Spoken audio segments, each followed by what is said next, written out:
Okay buddies, आज हम देखने जा रहे हैं क्लासरूम ऑफ द एलीट के एपिसोड 11 को। और ये एपिसोड होने वाला है बहुत कमाल का, सो इसे एंड तक जरूर देखना। वैसे आज मैं तुम्हें इस वाले एपिसोड का नाम भी बताऊंगा। इस एपिसोड का नाम है There is only one law in love. It is to make your loved one happy. इसका मतलब ये है कि प्यार में सिर्फ एक ही लॉ फॉलो होता है और वो है जिसे तुम प्यार करते हो उसे खुश रखना। एपिसोड की स्टार्टिंग में हमें बहुत सारे कंप्यूटर्स दिखाए जाते हैं। इसके बाद हमें एक ऑफिस दिखाया जाता है जहाँ पर बहुत सारे साइंटिस्ट काम कर रहे होते हैं। इसके बाद एक आदमी अयाना कोजी के फादर से कहता है डेफिनेटली अयाना कोजी एक जीनियस है। इस पर अयाना कोजी के फादर कहते हैं एक जीनियस पैदा होना बेकार है। ये बात हमेशा याद रखना, तुम्हारा डीएनए कितना भी वाहियात क्यों ना हो, इस जगह पर तुमको सुपर इंटेलिजेंट बनाया जाएगा। इसके बाद वो साइंटिस्ट से कहते हैं अयाना कोजी मेरा बेटा है, तो ये सोच के उसको स्पेशल ट्रीटमेंट मत देना। यहाँ पर हमें दिखाया जाता है कि अयाना कोजी अपनी एज से बड़े बच्चों के साथ चेस खेल रहा होता है। ऊपर खड़े होकर सकाय नागी और उसके फादर भी ये चीज देख रहे होते हैं। सकाय नागी के फादर कहते हैं क्या तुम उसे देख रही हो आरिसू? मैंने तुम्हें इससे पहले कभी भी इतना ज्यादा इंटरेस्टेड नहीं देखा। सकाय नागी कहती है एक ऐसी जगह जहाँ पर जीनियस आर्टिफिशियली क्रिएट किए जाते हैं तो इस चीज में कौन इंटरेस्टेड नहीं होगा। इसके बाद वो अयाना कोजी को नोटिस करती है। सगाई नागी के फादर उसे बताते हैं ये अयाना कोजी सेंसेई का लड़का है और अगर मैं गलत नहीं हूँ तो इसका नाम कियोटाका है। इसके बाद अगला सीन स्कूल का होता है। यहाँ पर क्लास डी का टीचर अनाउंस करता है चलो फिर इस साल का फाइनल स्पेशल एग्जाम शुरू करते हैं। अब यहाँ पर सारे कमांडर्स अपनी अपनी जगह पे बैठ चुके हैं। इसके बाद क्लास डी का टीचर अनाउंस करता है कि सभी क्लासेस 10 में से 5 सब्जेक्ट्स को चूज करे। अब बडीज तुम यहाँ पर देख सकते हो कि कंप्यूटर स्क्रीन के ऊपर सभी स्टूडेंट प्लेयर्स की तरह लग रहे हैं। लेकिन जरा एक मिनट रुको, तुम क्लास सी के इस बच्चे को देखो और इस बच्चे को देखो, क्या ये जुड़वा भाई है या फिर इसने 2 बार एडमिशन करवाया है? वेल जो भी हो। सगाई नागी यहाँ पर कहती है अयाना कोजी मुझे इसी दिन का इंतजार था जब मैं तुमसे कम्पीट कर सकती हूँ। अयाना कोजी को सगाई नागी की बातों से घंटा कोई फर्क नहीं पड़ता और वो यहाँ पर कंप्यूटर स्क्रीन पर अपने इवेंट्स चूज करने में लगा हुआ है। इसके बाद क्लास सी और क्लास ए दोनों मिलकर अपने 5-5 इवेंट्स चूज कर लेते हैं। पीछे बैठी क्लास बी की टीचर कहती है अयाना कोजी ने क्लास सी में आने के लिए बहुत मेहनत करी है, लेकिन ये कितनी बुरी बात है कि इसको सकाय नागी को फेस करना होगा। मुझे तो इसके बारे में सोच के ही बुरा लग रहा है। क्लास डी का टीचर कहता है मैडम अपनी पर्सनल फीलिंग्स को जरा साइड में रखिए। इसके बाद फर्स्ट राउंड के इवेंट सिलेक्ट होते हैं और जो रैंडम इवेंट यहाँ पे सिलेक्ट होता है वो होता है बास्केटबॉल। अगले सीन में क्लास सी के उन बच्चों को दिखाया जाता है जिन्हें बहुत कम स्क्रीन टाइम मिलता है। लेकिन जो भी हो, ये क्लास सी की तरफ से बास्केटबॉल खेलने आए हैं और इनके अपोनेंट्स है क्लास ए के ये तीनों पंटर लोग। खासकर तुम इसे देखो, इसे देखकर तुम्हें हंसी नहीं आ रही? तुम्हें इसको देखकर ऐसा नहीं लग रहा कि इसको नहाने के लिए पानी नहीं मिला हो कई दिन से, या फिर ये किसी ज़ॉम्बी की औलाद है? वेल जो भी हो, अगले सीन में सगाई नागी कहती है लगता है अयाना कोजी का प्लान है सूडो को बचा के रखना। इसके बाद सगाई नागी इस इवेंट के रूल्स बताती है। इवेंट के दौरान किसी भी टाइम पर किसी भी प्लेयर को रिप्लेस किया जा सकता है। इसके बाद अब गेम शुरू होता है। यहाँ पर दोनों ही टीम के प्लेयर्स बहुत ज्यादा मेहनत से बास्केटबॉल खेल रहे होते हैं और इस गेम में अभी क्लास सी आगे है, वो भी 3 पॉइंट से। यहाँ पर इस गेम का लाइव टेलीकास्ट भी चल रहा होता है जिसे क्लास सी के स्टूडेंट देख रहे होते हैं। पीछे 2 स्टूडेंट भी होते हैं जिसमें से एक का नाम है यूरोसेजी और दूसरे का नाम है यामाउची। यहाँ पर यूरोसेजी ने क्लास सी के ऊपर सट्टा लगाया होता है और यामाउची बहुत ज्यादा गुस्से में है तो वो क्लास ए के ऊपर सट्टा लगाता है। वह सट्टेबाजी करना बहुत बुरी बात है, इसे घर में ट्राई ना करें।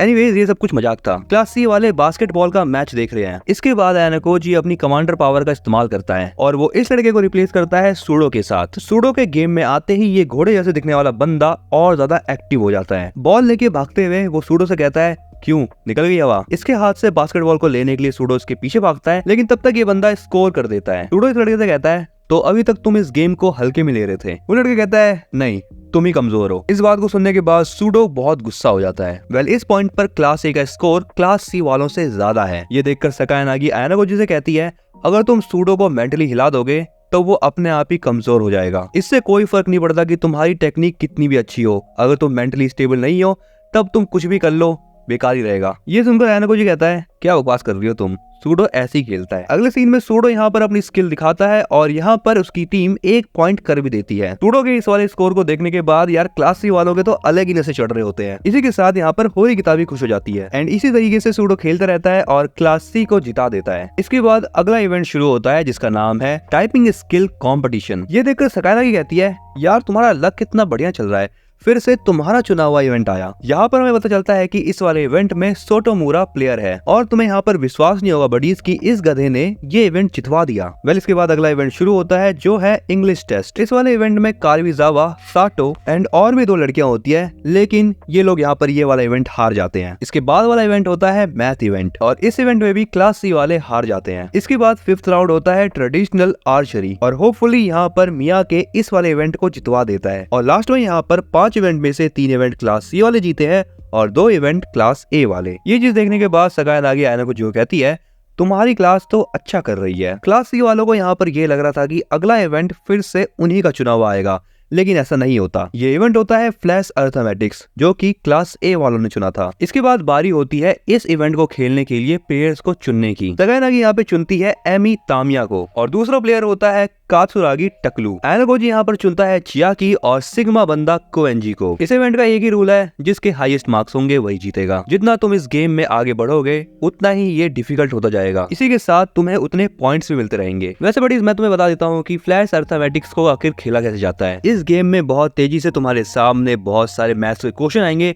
जिसे तुम्हें बहुत फास्ट अटेम्प्ट भी करना होगा। और सेम ऐसा ही होता है, यहाँ पर बहुत सारे क्वेश्चन आ रहे होते हैं लेकिन कोएंजी का ध्यान इन पर है ही नहीं। कोएंजी की इस हरकत को देखकर सूडो बहुत ज्यादा गुस्सा हो रहा होता है। पहले इसके बाद आता है 10th क्वेश्चन जो कि बहुत ज्यादा मुश्किल होता है। ये देखकर क्लास बी की टीचर कहती है ये क्वेश्चन कुछ ज्यादा ही मुश्किल नहीं है। क्लास डी का टीचर ये बताता है कि कमांडर के पास एक पावर है जिसका यूज करके वो एक क्वेश्चन का आंसर दे सकता है। सगाई नागी यहाँ पर 10th क्वेश्चन का आंसर दे रही होती है और वो इसी के साथ आयानाकोजी से पूछती है तो तुम किसका आंसर दोगे। यहाँ पर आयानाकोजी भी 10th क्वेश्चन का ही आंसर देने वाला होता है। तभी यहाँ पर कोएंजी सरप्राइजिंगली बोलता है इस गेम को खेलते हुए मेरा पहला टाइम है और ये गेम इंटरेस्टिंग है। बट इसी के साथ वो सबसे मुश्किल क्वेश्चन नंबर 10 का आंसर भी दे देता है जो कि आयानाकोजी देने वाला था। और कमाल की बात ये होती है कि वो आंसर बिल्कुल सही होता है क्योंकि सगाई नागी का भी सेम वही आंसर था। इसके बाद रिजल्ट अनाउंस होता है जिसमें क्लास ए जीत जाती है क्योंकि इस गेम में सबसे हाई स्कोर करने वाला बंदा कात्सुरागी होता है। सगाई नागी यहाँ पर बोलती है उसने कात्सुरागी को पहले ही बोल दिया था कि अगर कात्सुरागी ने क्लास ए को धोखा देने की कोशिश करी तो वो उसे स्कूल से बाहर करवा देगी। इसी के साथ सगाई नागी खुश भी है क्योंकि कोएंजी ने इस वाले इवेंट को सीरियसली नहीं लिया। आयानाकोजी कहता है अगर कोई पावर कंट्रोल की नहीं जा सकती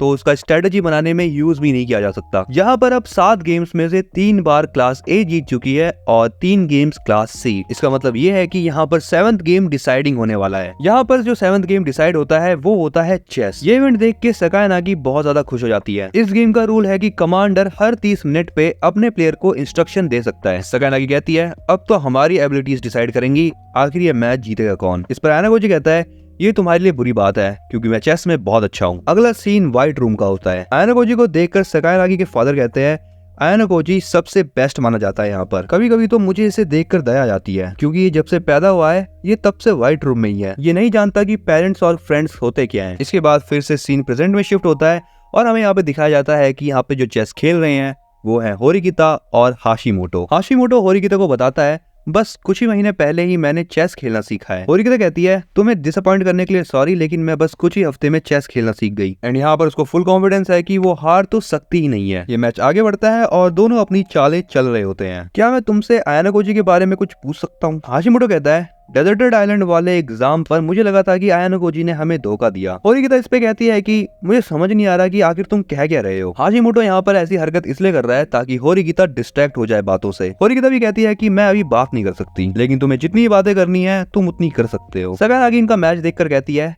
मुझे तो मजा आ रहा है इनके मैच में लेकिन अब मजे को और भी बढ़ाने का टाइम आ गया है। इसलिए सगाई नागी हाशिमोटो कहती है कि अब तुम ये वाली चाल चलो। हाशिमोटो जैसी सगाई नागी की बात मानता है होरिकिता की बहुत सारी गोटियां कट जाती हैं। ये देखकर होरिकिता शॉक हो जाती है और दूसरी तरफ सगाई नागी आयानाकोजी से कहती है क्या तुम कुछ करोगे नहीं। होरिकिता को अब यहाँ पर टेंशन होने लगती है और इसीलिए वो आयानाकोजी को याद करती है और इसी के साथ यहाँ पर आयानाकोजी गेम में एंट्री ले लेता है। अब सगाई नागी और आयानाकोजी दोनों ही अपने टीममेट्स को इंस्ट्रक्शन देने लगते हैं। अब ये गेम एक्चुअली में सगाई नागी और आयानाकोजी के बीच का होता है और हाशिमोटो और होरिकिता तो बस उनकी चालें चल रही हैं। सगाई नागी कहती है तो आयानाकोजी ये बताओ तुम्हें आखिरकार मेरे मूव्स कैसे लग रहे हैं, क्या ये तुम्हारे दिल तक पहुंच पा रहे हैं। आयानाकोजी कहता है हाँ पहुंच पा रहे हैं लेकिन इसी के साथ पेन भी बहुत हो रहा है। यहाँ तक मुझे ये भी लग रहा है कि अगर मैंने एक भी गलती कर दी तो मेरा खेल खत्म। इस पर सगाई नागी कहती है तुम चिंता मत कर आयानाकोजी, तुम कभी मिस्टेक कर ही नहीं सकते। अब यहाँ पर एक फ्लैशबैक दिखाया जाता है जहाँ पर सकाई नागी के फादर सकाई नागी का हाथ पकड़ के कहते हैं, अगर इस जगह का कोई भी बच्चा किसी और बच्चे से बेटर हुआ और ये फैसिलिटी कभी भी एक कॉमन प्लेस बन गई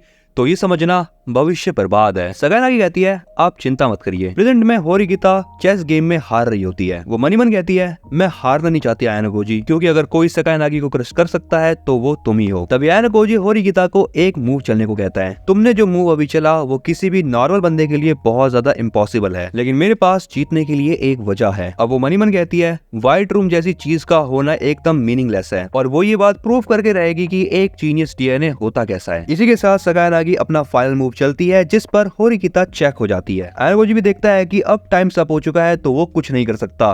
देन इसका मतलब ये है कि ये मैच जीते हैं क्लास ए वाले। एग्जाम के खत्म होने के बाद यहाँ पर सकाई नागी और आयाना गोजी एक दूसरे से बात कर रहे होते हैं। सकाई नागी आयाना गोजी से पूछती है जो तुमने वो लास्ट मूव चला क्या तुम चीजों को पहले से ही सोच के चलते हो? आयाना गोजी कहता है तो और क्या कर सकते हैं। तभी यहाँ पर एंट्री होती है सुकीशिरो की। यहाँ पर आते ही वो आयाना गोजी से कहता है तुम तो बहुत बुरे आदमी हो आयाना गोजी, तुम इसको साफ साफ सब कुछ क्यों नहीं बता देते? आयाना गोजी कहता है आखिर तुम कहना क्या चाह रहे हो? सुकीशिरो कहता है अभी जो चेस का मैच हुआ उसमें तुम ही जीतने वाले थे, क्योंकि तुम्हारे लास्ट मूव को चेंज कर दिया गया था और ये बात तुम भी अच्छे से जानते हो। सकाई नागी यहाँ पर समझ जाती है कि सुकीशिरो ने इस एग्जाम में दखल दिया है। सुकीशिरो बताता है कि आयाना गोजी के लास्ट मूव को उसने स्कूल वालों से कह के ही बदलवा दिया था, जिसकी वजह से होरिगिता ये चेस मैच हार गई। सकाई नागी आयाना गोजी से कहती है अगर ऐसी बात थी तो तुमने कुछ करा क्यों नहीं? इस पर आयाना गोजी तो नहीं, लेकिन सुकीशिरो कहता है तुम्हें ऐसा लगता है क्या कि ये कोई ऐसा काम करेगा जिसकी वजह से इसकी आइडेंटिटी रिवील हो? और तुम तो चुप ही रहो सकाई नागी, तुम्हारी वजह से ही ये अभी तक यहाँ पे बचा हुआ है। ये सारा किया कराया तुम्हारे ही प्रोटेक्शन पॉइंट का है। वेल जो भी हो जीत तो जीत होती है, इसलिए जाओ सेलिब्रेट करो। इस पर सकाई नागी कहती है तुम लोगों को उकसाने में बहुत अच्छे हो, इस बात की सजा तुम्हें एक दिन जरूर मिलेगी। इस पर सुकीशिरो कहता है तुम बच्चे लोग बड़े ही इंटरेस्टिंग बातें करते हो, जो भी है ट्राई करके देख लेना। इसके बाद अगला सीन लाइब्रेरी का होता है और यहाँ पर सकाई नागी और आयाना गोजी आमने सामने बैठ के चेस खेल रहे होते हैं और यहाँ पर आयाना गोजी सकाई नागी को हरा चुका है, लेकिन सकाई नागी अभी सेटिस्फाइड है, भले ही वो हारी क्यों ना गई है। तुम चाहती तो 1-on-1 इवेंट्स को भी सिलेक्ट कर सकती थी और मेरे साथ डायरेक्टली कम्पीट कर सकती थी, बट तब भी तुमने ऐसा करा नहीं। क्या मैं जान सकता हूँ क्यों? सकाई नागी कहती है वो ये नहीं चाहती कि आयाना गोजी की आइडेंटिटी सबके सामने रिवील हो, लेकिन मुझे अच्छा लगा कि हमने एक साथ फाइट करी, क्योंकि मुझे ये बात पता चल चुकी है तुम डेफिनेटली जीनियस हो। इसके बाद ये दोनों अपने डॉर्म रूम में जाने लगते हैं। रास्ते में आयाना गोजी सकाई नागी से कहता है तो तुमने मुझे व्हाइट रूम में देखा था ना? सकाई नागी कहती है हाँ, और उसी दिन से मैंने चेस खेलना शुरू कर दिया और मुझे भरोसा था कि मैं तुमसे एक दिन कम्पीट जरूर करूंगी। मुझे तुम्हारे बारे में और भी ज्यादा जानकर अच्छा लगा। हालांकि हम दोनों बचपन में दोस्त थे नहीं, लेकिन मुझे ऐसा लगता है कि तुम मेरे बचपन के दोस्त हो। लेकिन मैं तुमसे एक चीज के लिए माफी मांगना चाहती हूँ। थोड़ी देर पहले जो तुमने मुझसे क्वेश्चन पूछा था 1-on-1 इवेंट वाला, उसका आंसर मैंने गलत दिया। सच तो ये है कि मैं तुम्हारे साथ और भी ज्यादा टाइम स्पेंड करना चाहती थी एंड यही मेरे लिए इंपॉर्टेंट चीज थी। इसके बाद सकाई नागी हैंडशेक के लिए अपना हाथ आगे बढ़ाती है और आयाना गोजी को देखकर ऐसा लगता है कि उसने पहली बार किसी लड़की से हाथ मिलाया है। इसी के साथ वो ये भी कहता है अच्छा तो ये होती है इंसान की गर्माहट। और इसी के साथ बडीज ये वाला एपिसोड होता है एंड। इसके अगले एपिसोड के लिए फटाफट से सब्सक्राइब करो चैनल को, और अगर ये वाली वीडियो तुम्हें पसंद आई है तो इसको फटाफट से लाइक कर दो। तब तक के लिए तुम एक नया एनिमे ट्राई करो जो है मुस्को टेंसेई। इसकी प्लेलिस्ट भी तुम्हें मिल जाएगी।